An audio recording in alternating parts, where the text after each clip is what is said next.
बरसात का मौसम था। आसमान में काले बादल छाए हुए थे और हवा में मिट्टी की खुशबू तैर रही थी। पहाड़ियों के बीच बसा छोटा सा गांव देवपुर बारिश की बूंदों से चमक रहा था।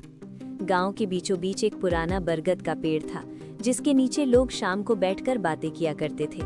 उसी बरगद के पास एक नई दुकान बनी थी, लकड़ी का छोटा सा ठेला और सामने एक हाथ से लिखा बोर्ड, प्रेम चाय पकौड़ा भंडार। दुकान चलाने वाला आदमी लगभग 40 साल का था। उसका नाम प्रेमदास था। चेहरे पर हल्की दाढ़ी, आंखों में शांति और आवाज में अपनापन।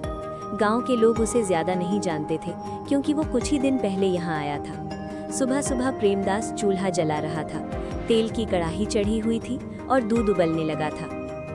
आज शायद पहला ग्राहक आए। इस समय 2 आदमी वहां से गुजरे, रामलाल काका और शिवा। दोनों दुकान के पास पहुंचे। अरे देखो, यहाँ तो नई दुकान खुल गई। चलो चाय पीते हैं। नमस्ते, आइए बैठिए। 2 चाय और पकौड़े बना दो। कुछ ही देर में अदरक और मसाले की खुशबू फैल गई। दोनों ने चाय का पहला घूंट लिया और उनके चेहरे खिल उठे। वाह, बहुत बढ़िया। सच में मजा आ गया। अगले कुछ दिनों में धीरे धीरे लोग आने लगे। कोई खेत से लौटते हुए रुकता, कोई बाजार जाते समय चाय पी लेता। प्रेमदास हर किसी से बात करता और लोगों को अच्छा लगता। एक दिन गांव का मोहन बहुत परेशान होकर दुकान पर आया। भैया, एक कड़क चाय दे दो। क्या हुआ? घर में झगड़ा हो गया। चाय पीने के बाद उसका मन हल्का हो गया और वो मुस्कुराने लगा। अब ठीक लग रहा है। देवपुर में पहले से एक चाय की दुकान थी जिसे पप्पू चलाता था, लेकिन अब उसके ग्राहक कम हो रहे थे। उसे जलन होने लगी। एक रात वो सो नहीं पाया। आखिर वो करता क्या है? अगर ऐसा ही चलता रहा तो मेरी दुकान बंद हो जाएगी। अगली सुबह वो प्रेमदास की दुकान के पीछे छुपकर खड़ा हो गया। तभी प्रेमदास को कुछ याद आया। अरे, जड़ी की पुड़िया घर पर रह दी। पप्पू ने ये सुन लिया। ओह, तो यही राज है। उसे लगा कि अब उसे दुकान की सफलता का राज मिल गया है। पप्पू के चेहरे पर एक चालाक मुस्कान आ गई। उसके मन में ईर्ष्या और लालच दोनों।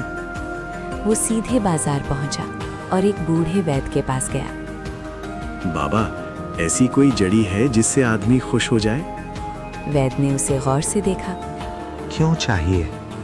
बस दवाई बनानी है। लेकिन आखिरकार एक थैली उसे दे दी और चेतावनी भी दी।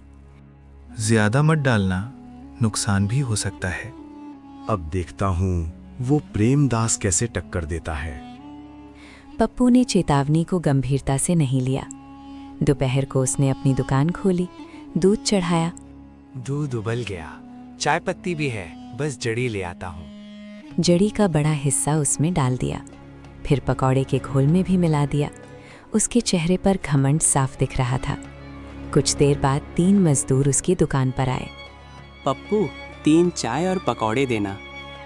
पप्पू ने जल्दी जल्दी चाय और पकौड़े दे दिए। शुरू में सब सामान्य था, लेकिन अचानक एक मजदूर हंसने लगा। कितना मजेदार है। दूसरा रोने लगा। मुझे घर जाना है। तीसरा गुस्से में चिल्लाने लगा। मेरी चप्पल कौन ले गया? उनका व्यवहार अजीब हो गया। पप्पू के चेहरे का रंग उड़ गया। कुछ ही देर में बात पूरे गांव में फैल गई। लोग इकट्ठा हो गए। मजदूरों की पत्नियां भी पहुंच गईं। हंगामा बढ़ता जा रहा था। उसी समय प्रेमदास वहां पहुंचा। उसने तीनों को बैठाया, उन्हें पानी पिलाया, सबको शांत रहने को कहा। घबराओ मत, थोड़ी देर में सब ठीक हो जाएगा। शायद कुछ गलत मिल गया होगा, गुस्सा मत कीजिए। धीरे धीरे स्थिति सामान्य होने लगी। शाम को पप्पू खुद प्रेमदास के पास आया। उसकी आंखें झुकी हुई थीं। प्रेमदास ने उसे बैठने को कहा। मुझसे गलती हो गई। क्या किया तुमने? मैंने तुम्हारी नकल की। पप्पू, जड़ी सिर्फ मदद करती है, असल असर इंसान के व्यवहार का होता है। फिर उसने अपना अतीत सुनाना शुरू किया। मैं पहले सीतागंज गांव में रहता था। मेरी भी दुकान थी। एक दिन चोरी हुई और इल्जाम मुझ पर लगा। उस रात मुझे गांव छोड़ना पड़ा। पत्नी और बेटी के साथ जंगल में रात बिताई। वो रात मैं कभी नहीं भूल सकता। सुबह एक साधु मिले। उन्होंने कहा, लोगों को चाय से ज्यादा उम्मीद चाहिए, दिल से सेवा करना। मैंने तुम्हें गलत समझा। कोई बात नहीं, क्यों ना हम साथ काम करें? सच? हाँ, 2 दुकान से अच्छा एक बड़ी दुकान। अगले दिन दोनों ने मिलकर दुकान सजाई, नई बेंचें लगाईं, दुकान का नाम बदला। अब दुकान पहले से ज़्यादा चलने लगी। गांव के लोग वहीं बैठते, हंसी मजाक होता, किस्से सुनाए जाते और चाय की खुशबू पूरे चौक में फैल जाती।